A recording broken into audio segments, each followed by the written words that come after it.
Getting out of the classroom with everyone is always exciting. But this field trip helped us see things in nature we'd never experienced before.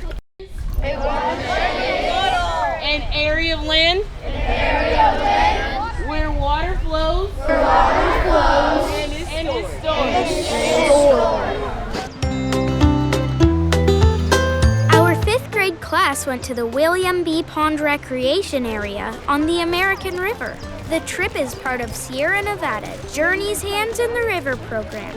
It teaches kids about the Sacramento River Watershed and the impact we have on the health of our water.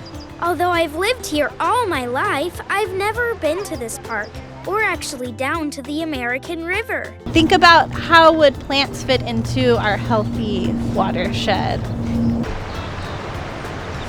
Our group found a cool spot where you could almost cross the river, but our teacher told us we weren't allowed to go in. Think about what you might find when you see a healthy river or if it was unhealthy. How do you know the difference? Okay?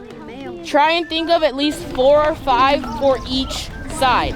Oh, I can put my handprint on one of the rocks. Right, what is... Okay, and no water. Careful because less some of them water are like white. furry and that's some algae, and algae is disgusting. Yeah. There was a lot to see, and it was just awesome to explore the shoreline. The next part of the lesson was even more fun. So I have a new word I want to introduce to everyone. That word is macroinvertebrate. Environmental scientists, they're not microscopic. We don't need a microscope to see them. But they are macro, they are large enough for us to see with the naked eye. We got real experience as environmental scientists by collecting tiny creatures in the water. About halfway, a little more, a little less is okay. And then when you scoop, you're making that figure 8 motion. And see how some little debris gets in there? But look closely and see if you notice anything moving around.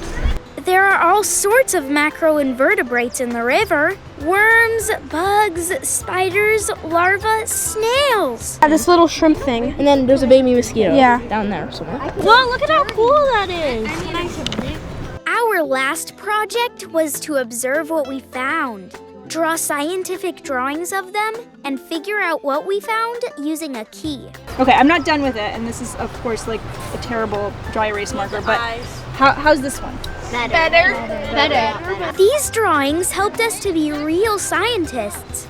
Once we figured out what we captured in our water cups, we learned if they are creatures that can survive only in healthy water or if they can live in polluted water. This outdoor class makes science fun. I'm going to remember this day for a long time, and I hope to bring my family here to enjoy nature right where we live.